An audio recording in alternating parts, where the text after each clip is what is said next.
Bismillahirrahmanirrahim. Assalamualaikum warahmatullahi wabarakatuh. Sahabat mercusuar hati yang berbahagia, ada seorang yang disangka gila memasuki sebuah masjid. Tentu saja orang akan menyangka jika ia akan menunaikan sholat. Hanya saja ternyata ia masuk ke dalam masjid untuk melihat ke sana kemari dengan mata terbelalak penuh heran tanpa pernah bisa diam. Ia lari dari satu ujung ke ujung yang lain sembari memperhatikan setiap orang dengan seksama. Beberapa saat kemudian, seorang yang disangka gila ini dengan cepat berlari keluar masjid untuk kemudian kembali lagi saat semua orang sudah mendirikan sholat.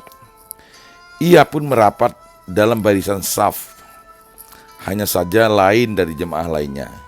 Ia memanggul seikat kayu di punggungnya.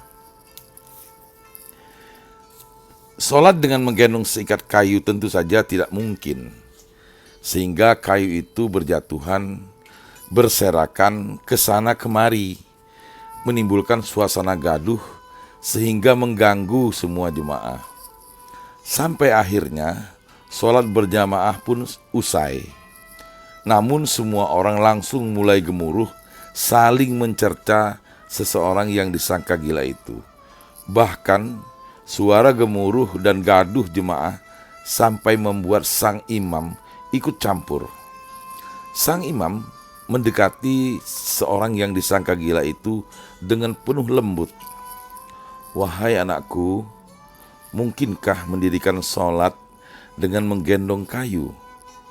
Lain kali kalau mau ikut sholat, jangan begitu ya. Karena di samping akan merepotkan dirimu sendiri, juga akan mengganggu jamaah yang lainnya." Mendengar penuturan sang imam ini, seorang yang disangka gila itu hanya terdiam, kemudian berkata dalam pandangan wajah yang penuh makna, "Bukankah adat kalian adalah seperti ini?" "Ada apaan?" tanya sang imam, diikuti dengan bisikan dan sedikit tawa dari para jamaah yang ramai-ramai berkumpul. Kemudian seorang yang disangka gila itu menjelaskan, "Wahai Kiai, awalnya aku masuk ke masjid ini untuk ikut mendirikan sholat jamaah. Namun, saat aku di dekat barisan saf, aku perhatikan semua orang saling memanggul barang yang aneh-aneh. Aku kira adatnya adalah demikian, sehingga aku pun segera keluar masjid untuk mengambil seikat kayu bakar. Kalaulah memang adatnya seperti ini, lalu kenapa Kiai malah menyalahkan diriku? Seharusnya Anda juga marah kepada semua orang." Sang imam terheran-heran mendengar penjelasan seorang yang disangka gila itu.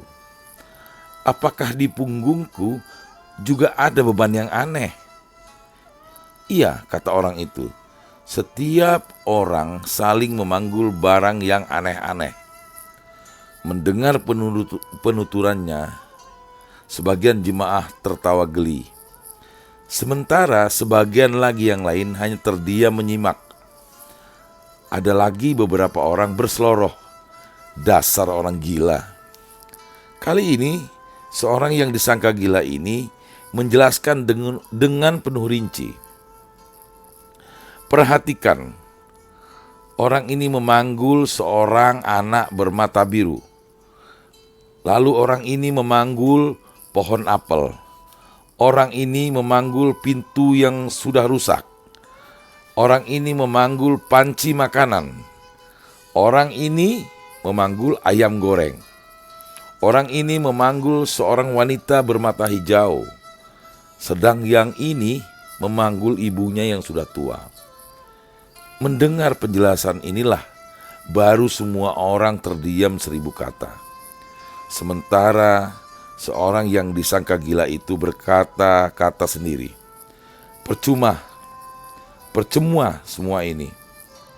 Sedangkan semua orang saling memandangi satu sama lain dengan pandangan penuh heran. Karena semua yang dikatakan seorang yang disangka gila itu adalah benar seperti yang mereka pikirkan sewaktu sholat.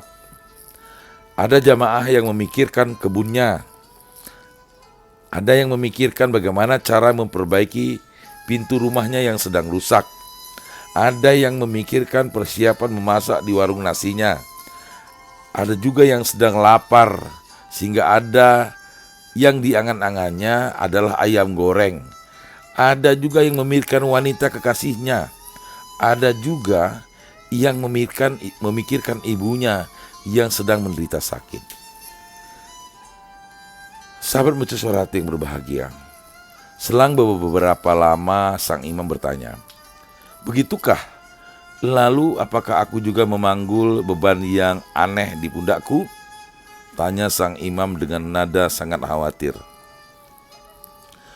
Justru itulah aku malah merasa heran. Kenapa engkau juga ikut memanggul beban yang sangat aneh, wahai imam? Karena aku mendapati seekor sapi di atas punggungmu. Ternyata waktu itu sapi piaraan sang imam sedang sakit, sehingga sang imam pun kepikiran apakah sapinya mati atau tidak. Sahabat mercusuar hati yang berbahagia, janganlah sekali-kali kita memandang rendah orang yang kelihatannya lusuh. Karena banyak di balik puing-puing terdapat harta karun yang sangat berharga. Tentu saja, barang siapa yang masih memiliki hari akan sadar diri saat ia diingatkan. Sahabat mercusuar hati yang berbahagia, mudah-mudahan narasi ini akan memberikan manfaat untuk kita semua, sehingga kita nanti akan lebih meningkatkan kehusukan di dalam kita sholat, khususnya pada waktu kita melaksanakan sholat wajib. Kita fokus, kita tinggalkan semua persoalan atau beban kehidupan kita, sehingga pada waktu kita sholat, kita akan khusyuk menghadap dan berdialog dengan Allah Subhanahu wa Ta'ala. Lebih dan kurang mohon maaf. Billahi taufik wal hidayah. Wassalamualaikum warahmatullahi wabarakatuh.